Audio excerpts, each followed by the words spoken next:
Shalom, saya Steve, dosen dari Stack Apollos Manado. Saya juga tergabung di kelas pemerintahan Shema Life Class, di mana Ibu Rita Wahyu menjadi dosen saya.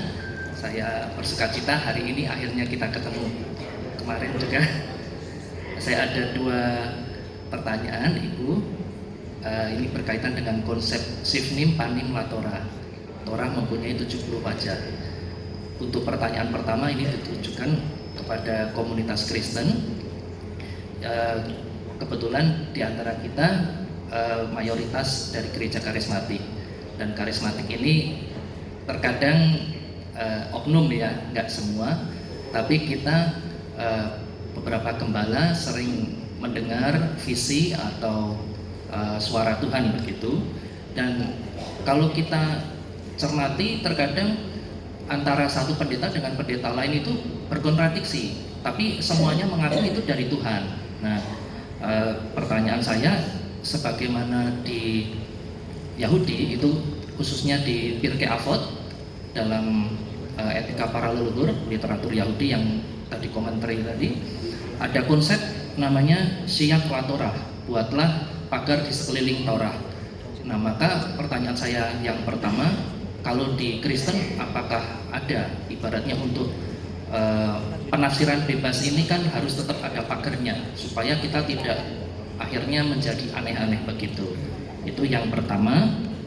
Lalu untuk yang kedua, khususnya ke Yudaisme, saya sebagai dosen mata kuliah moderasi beragama, saya juga sering bertemu dengan Rabbi Baruch Yaakov. Beliau sahabat saya juga. Tahun lalu kami berdua berdiskusi sampai 4 jam.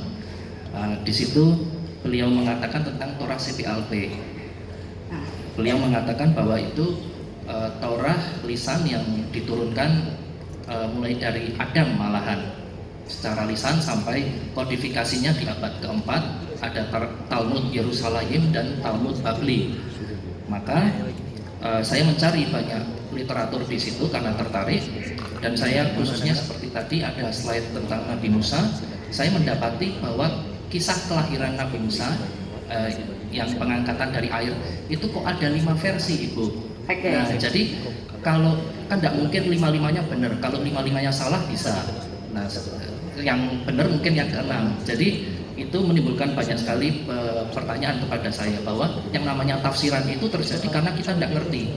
Kita di sini nggak ada yang ragu bahwa Bapak Prabowo adalah presiden kita karena sudah jelas. Tapi begitu kita bertanya tentang kudeta G30 SPKI, tiba-tiba ada 7 tafsiran. Nah, tafsiran itu terjadi karena kita tidak mengerti. Nah, maka apakah ini artinya juga Yahudi sebenarnya juga tidak mengerti?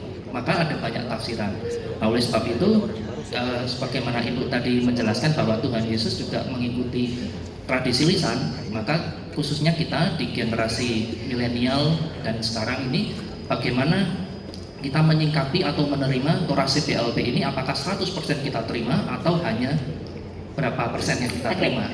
Baik, terima kasih. Pertanyaan yang bagus. Ini pertanyaannya level tinggi. Jadi mengenai penafsiran, terutama dalam gereja karismatik, kan Bapak Pendetanya sering mengklaim ada visi dari Tuhan, ada mendengar suara Tuhan. Apakah ini seperti Syiak La Torah? Makanya seandainya kita berani berkata atas nama Tuhan bahwa ini adalah suara Tuhan, semoga beliaunya itu betul-betul memang suara Tuhan. Jangan itu ambisinya atau keinginannya sendiri kemudian dikatakan atas nama Tuhan atau atas nama Roh Kudus. Kalau saja itu ambisinya diartikan sebagai atas nama Roh Kudus, itu kualat. Kita nggak tahu itu betul apa enggak.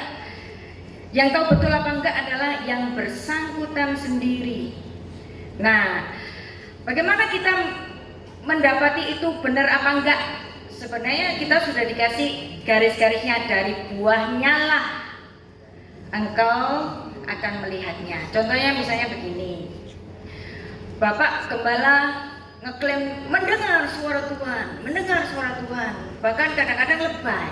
Contohnya begini, ada pendeta pergi ke luar negeri, dia melihat mau masuk ke imigrasi, semuanya penuh orang. Dia ada di row 12, terus kemudian istrinya ngomong di row 13 itu orangnya lebih dikit.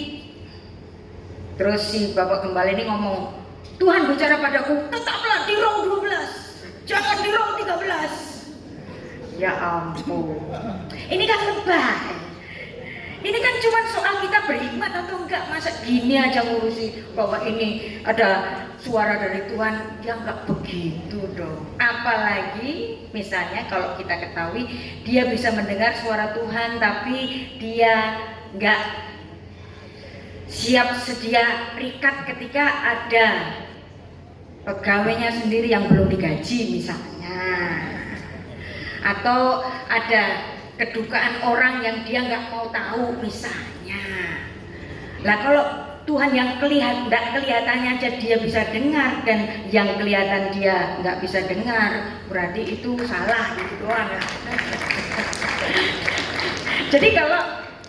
Jadi jangan terprovokasi. Ada hamba Tuhan yang mengatakan Roh Kudus bicara padaku, Tuhan bicara padaku. Kalau memang bukan Tuhan yang bicara, dia yang kualat.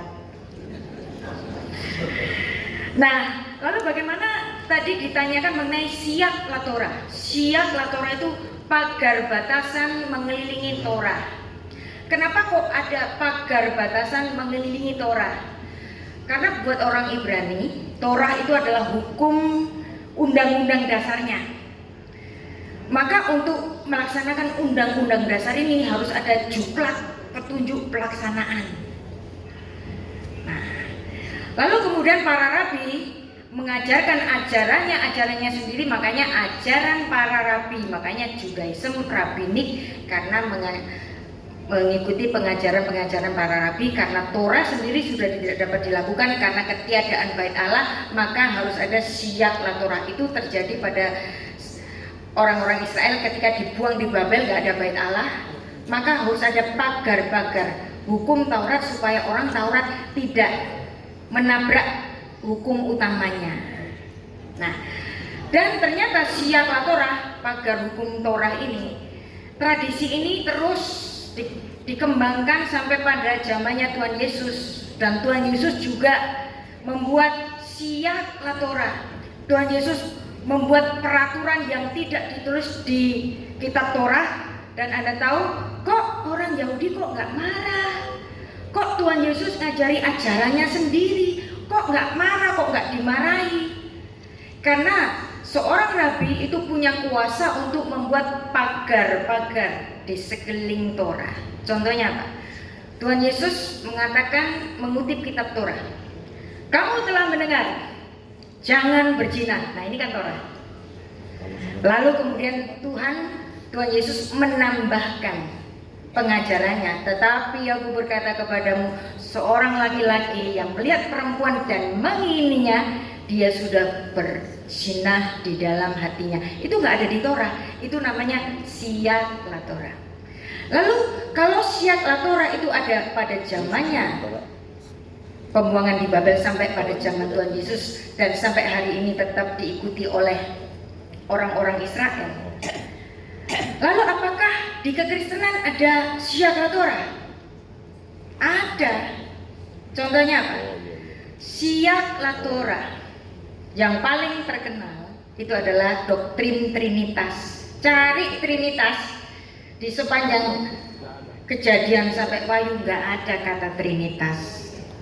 Tapi Trinitas mengikuti dari Matius 28 kan? Tapi Trinitasnya ada. Ini adalah jenis doktrin yang menjadi siak latorah. Ada doktrin-doktrin yang lain, doktrin gereja yang bagus, yang ditulis oleh para bapak-bapak gereja. Saya tadi mengambil salah satu dari doktrin-doktrin yang diajarkan oleh para bapak gereja itu, seperti siak latorah. Lalu siak latorah yang kemudian terjadi sampai hari ini ya ada, yaitu apa? ADART tiap sinode. Itu siak latorah.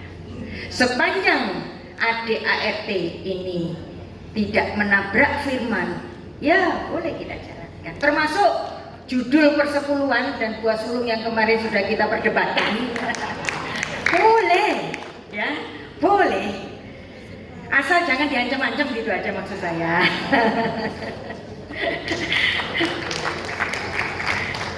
Dan tampaknya yang tanya itu gak datang hari ini. Mungkin marah sama saya. Oke.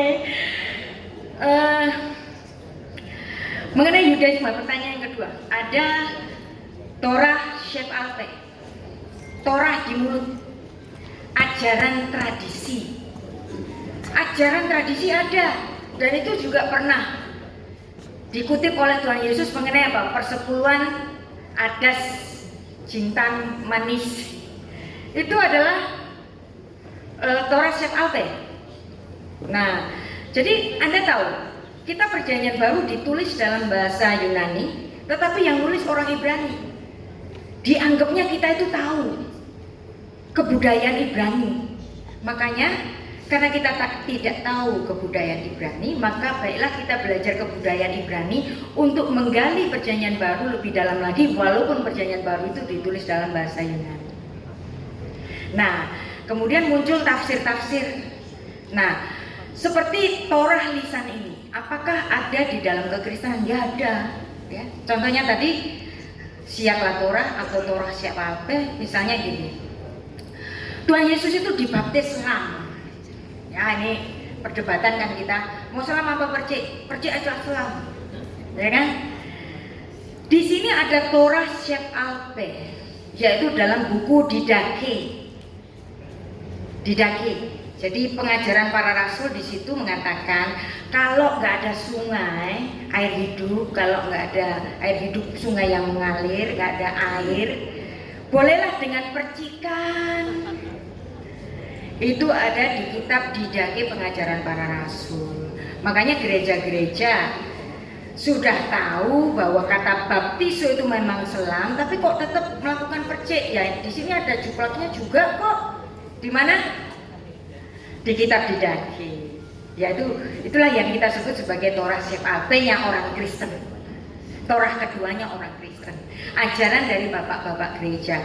Boleh dipercaya, boleh enggak. Ya nggak usah diperdebatkan. Ya, gara-gara percik sama selam terus jadi berantem, ya nggak perlu. Jadi cukup Pak Steve. Terima kasih Pak Steve, itu kalau ngasih saya pertanyaan itu selalu susah-susah. Ya, selanjutnya mungkin yang terakhir